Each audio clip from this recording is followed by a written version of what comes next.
ओम श्री साईनाथाय नमः। आज हम श्री साईं सच्चरित में अध्याय 35 पढ़ने जा रहे हैं।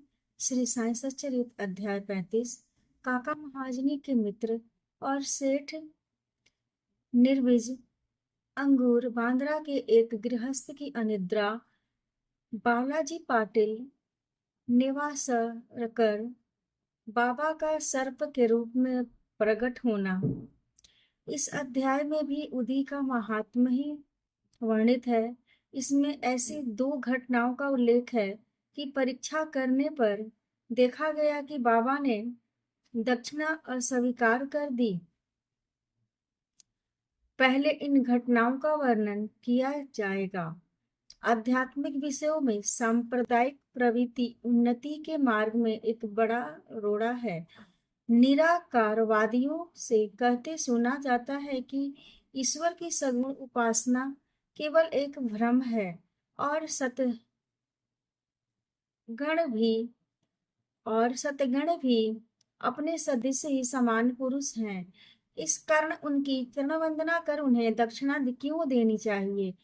अन्य पंथों के अनुयायियों का भी ऐसा ही मत है कि अपने सद्गुरु के अतिरिक्त अन्य संतों को नमन तथा उनकी भक्ति न करनी चाहिए।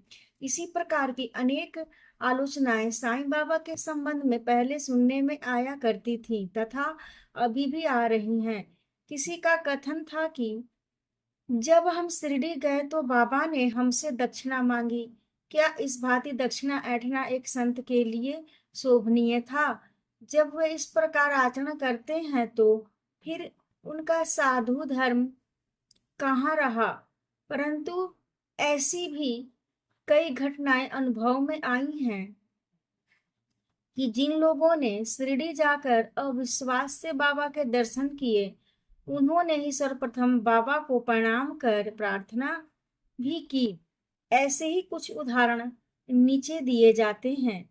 काका महाजनी के मित्र निराकारवादी तथा मूर्ति पूजा के सर्वथा विरुद्ध थे। कौतूहलवश वे काका महाजनी के साथ दो शर्तों पर शिरडी चलने को सहमत हो गए। पहला, बाबा को नमस्कार न करेंगे। दूसरा, न ही उन्हें कोई दक्षिणा देंगे। जब काका ने सकारात्मक उत्तर दे दिया तब फिर शनिवार की रात्रि को उन दोनों ने बंबई से प्रस्थान कर दिया और दूसरे ही दिन प्रातःकाल शिरडी पहुंच गए। जैसे ही उन्होंने मस्जिद में पैर रखा उसी समय बाबा ने उनके मित्र की ओर थोड़ी देर देखकर उनसे कहा कि अरे आइए श्रीमान, पधारिए, आपका स्वागत है। इन शब्दों का स्वर कुछ विचित्र सा था और उनका स्वर प्रायः उन मित्र के पिता के बिल्कुल अनुरूप ही था। तब उन्हें अपने कैलाशवासी पिता की स्मृति हो आई और वे आनंद विभोर हो गए। क्या मोहनी थी उस स्वर में! आश्चर्य युक्त स्वर में उनके मित्र के मुख से निकल पड़ा कि निसंदेह यह स्वर मेरे पिताजी का ही है। तब वे शीघ्र दौड़कर गए और अपनी सब प्रतिज्ञाएं भूल कर उन्होंने बाबा के श्री चरणों पर अपना मस्तक रख दिया। बाबा ने काका से तो दोपहर में तथा विदा लेते समय 2 बार दक्षिणा मांगी, परंतु मित्र से एक शब्द भी न कहा। उनके मित्र ने फुसफुसाते हुए कहा कि भाई देखो, बाबा ने तुमसे तो 2 बार दक्षिणा मांगी, परंतु मैं भी तो तुम्हारे साथ हूँ, फिर वो मेरी इस प्रकार उपेक्षा क्यों करते हैं? काका ने उत्तर दिया कि बेहतर तो यह होगा कि तुम स्वयं ही बाबा से पूछ लो। बाबा ने पूछा कि क्या कानाफूसी हो रही है? तब उनके मित्र ने कहा कि क्या मैं भी आपको दक्षिणा दूं? बाबा ने कहा कि तुम्हारी अनिच्छा देखकर मैंने तुमसे दक्षिणा नहीं मांगी, परंतु यदि तुम्हारी इच्छा ऐसी ही है तो तुम दक्षिणा दे सकते हो।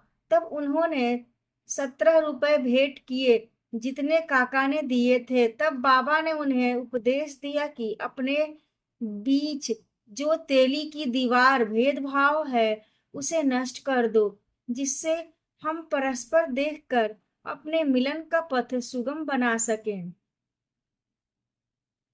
बाबा ने उन्हें लौटने की अनुमति देते हुए कहा कि तुम्हारी यात्रा सफल रहेगी। यद्यपि आकाश में बादल छाए हुए थे और वायु वेग से चल रही थी, तो भी दोनों सकुशल बंबई पहुंच गए।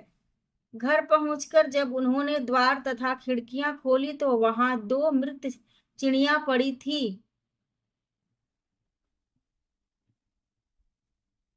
एक तीसरा उनके सामने ही फुर करके खिड़की से उड़ गई।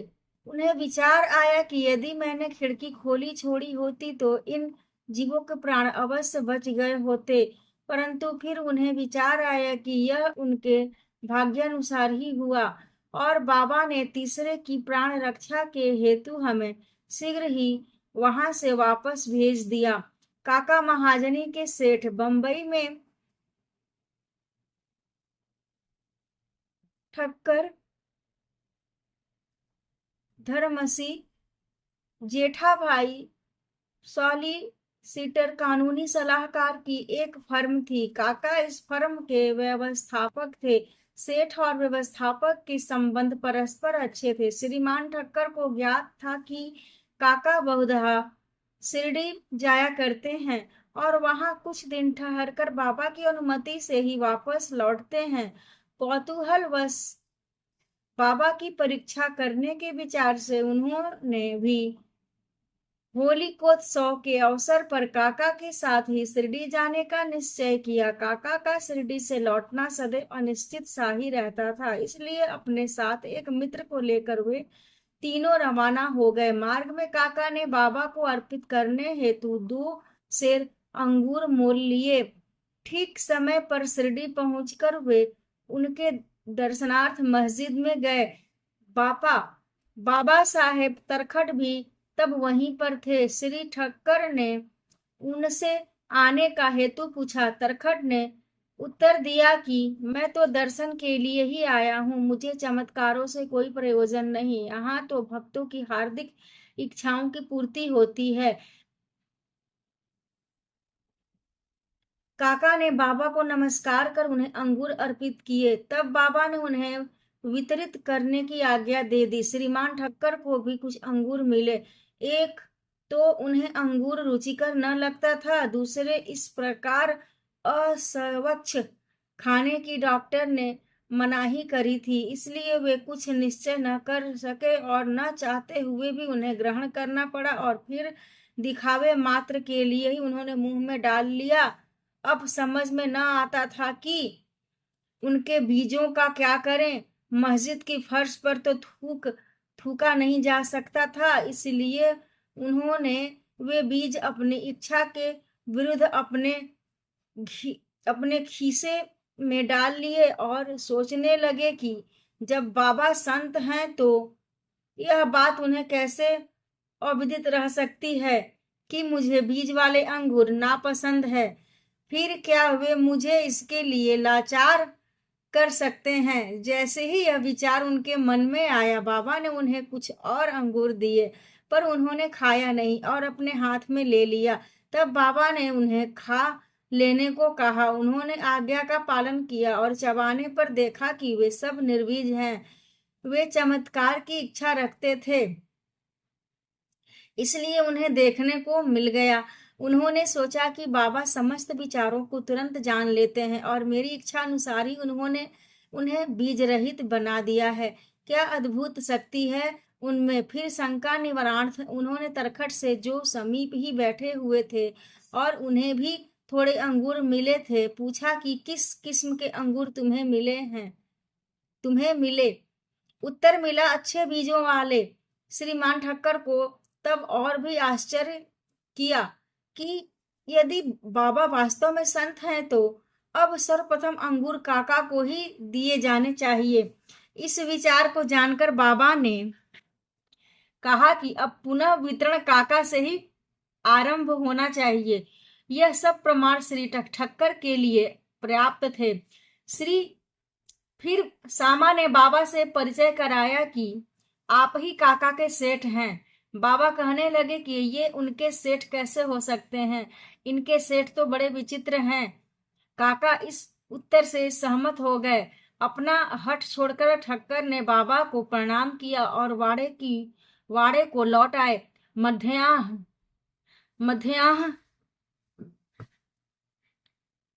मध्याह्न की आरती समाप्त होने के उपरांत वे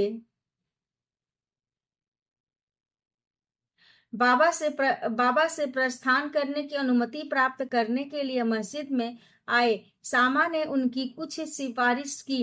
तब बाबा इस प्रकार बोले, एक सनकी मस्तिष्क वाला सभ्य पुरुष था जो स्वस्थ और धनी भी था। शारीरिक तथा मानसिक व्यथाओं से मुक्त होने पर भी वह स्वतः ही अन्य आवश्यक चिंताओं में डूबा रहता और व्यर्थ ही यहाँ वहां भटक कर अशांत बना रहता था। कभी वह स्थिर और कभी चिंतित रहता था।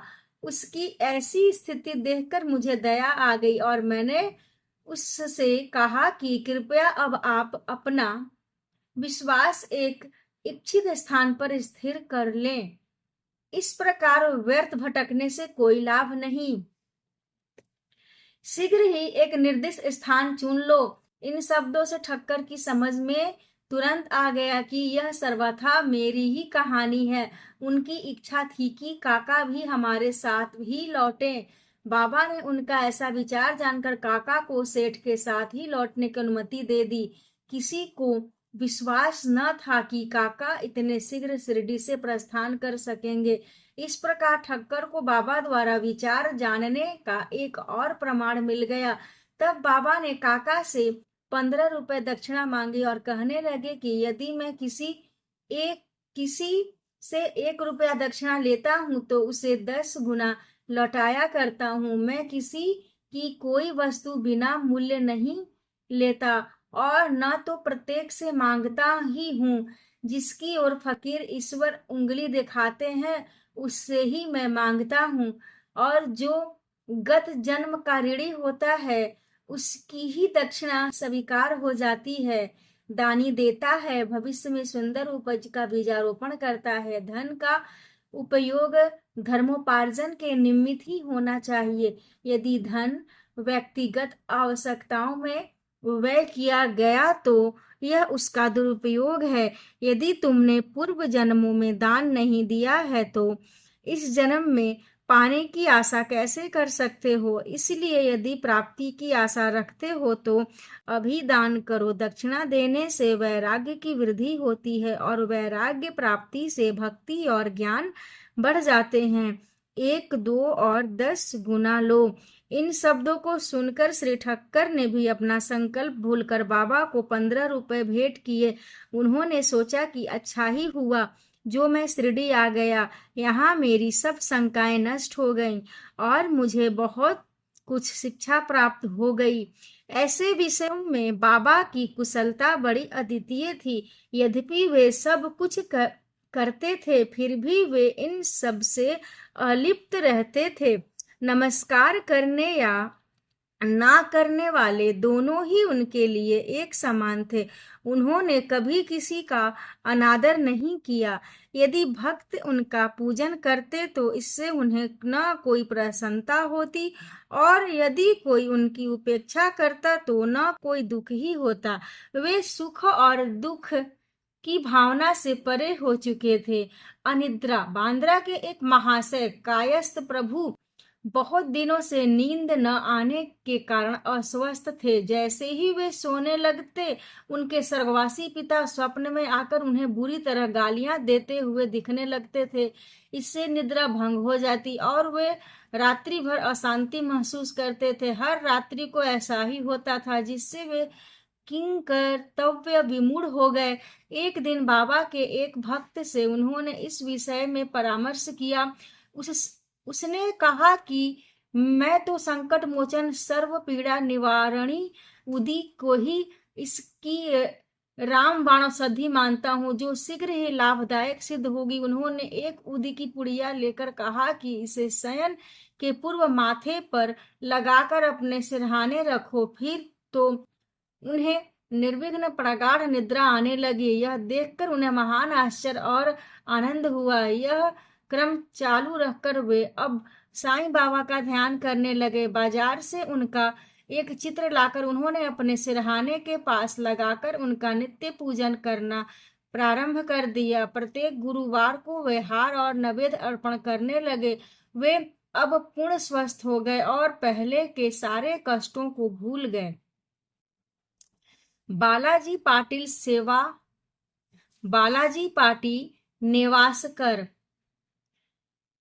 ये बाबा के परम भक्त थे। ये उनकी निष्काम सेवा किया करते थे। दिन में जिन रास्तों से बाबा निकलते थे उन्हें वे प्रातः काल ही उठकर झाड़ू लगाकर पूर्ण स्वच्छ रखते थे। इनके पश्चात यह कार्य बाबा की एक परम भक्त महिला राधा कृष्ण माई ने किया और फिर अब्दुल ने। बालाजी जब अपनी फसल काटकर लाते तो वे सब अनाज बाबा को भेंट कर दिया करते थे। उसमें से जो कुछ बाबा उन्हें लौटा देते उसी से वे अपने कुटुंब का भरण पोषण किया करते थे। यह क्रम अनेक वर्षों तक चला और उनकी मृत्यु के पश्चात भी उनके पुत्र ने इसे जारी रखा। उदी की शक्ति और महत्व। एक बार बालाजी के श्राद्ध दिवस की वार्षिक बरसी के अवसर पर कुछ व्यक्ति आमंत्रित किए गए। जितने लोगों के लिए भोजन तैयार किया गया उससे तिगुने लोग भोजन के समय एकत्रित हो गए। यह देख श्रीमती नेवासकर किन कर्तव्य विमूढ़ सी हो गई।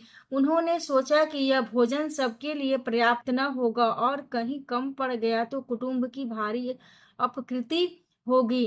तब उनकी सास ने उनसे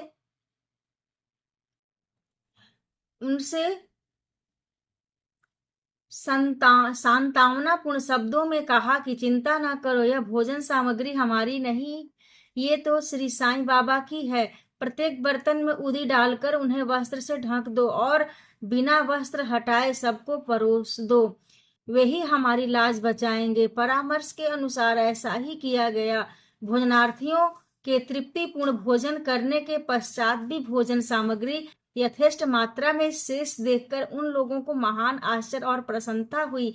यथार्थ में देखा जाए तो जैसा जिसका भाव होता है उसके अनुकूल ही अनुभव प्राप्त होता है। ऐसी ही घटना मुझे प्रथम श्रेणी के उपन्यायाधीश तथा बाबा के परम भक्त श्री B.A.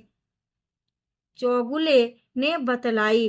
फरवरी सन 1943 में करजत जिला अहमदनगर में पूजा का उत्सव हो रहा था। तभी इस अवसर पर एक वृहद भोज का आयोजन हुआ। भोजन के समय आमंत्रित लोगों से लगभग 5 गुने अधिक भोजन के लिए आए, फिर भी भोजन सामग्री कम नहीं हुई। बाबा की कृपा से सबको भोजन मिला। यह देख सबको आश्चर्य हुआ। साईं बाबा का सर्प के रूप में प्रकट होना। शिरडी के रघु पाटिल एक बार नेवासे के बालाजी पाटिल के पास गए, जहां संध्या को उन्हें ज्ञात हुआ कि एक सांप फुफकारता हुआ गौशाला में घुस गया है। सभी पशु भयभीत होकर भागने लगे। घर के लोग भी घबरा गए, परंतु बालाजी ने सोचा कि श्री साईं ही इस रूप में यहाँ प्रकट हुए हैं। तब वे एक प्याले में दूध ले गए और निर्भय होकर उस सर्प के सम्मुख रखकर उनको इस प्रकार संबोधित कर कहने लगे कि बाबा, आप फुफकार कर शोर क्यों कर रहे हैं? क्या आप मुझे भयभीत करना चाहते हैं? यह दूध का प्याला लीजिए और शांति पूर्वक पी लीजिए। ऐसा कहकर वे बिना किसी भय के उसके समीप ही बैठ गए। अन्य कुटुंबजन तो बहुत घबरा गए और उनकी समझ में न आ रहा था कि अब वे क्या करें। थोड़ी देर में ही सर्प अदृश्य हो गया और किसी को भी पता न चला कि वह कहाँ गया। गौशाला में सर्वत्र देखने पर भी वहां उसका कोई चिन्ह न दिखाई दिया। श्री सद्गुरु साईनाथार्पणमस्तु। शुभम भवतु। सप्ताह पारायण पंचम विश्राम। ओम साई राम।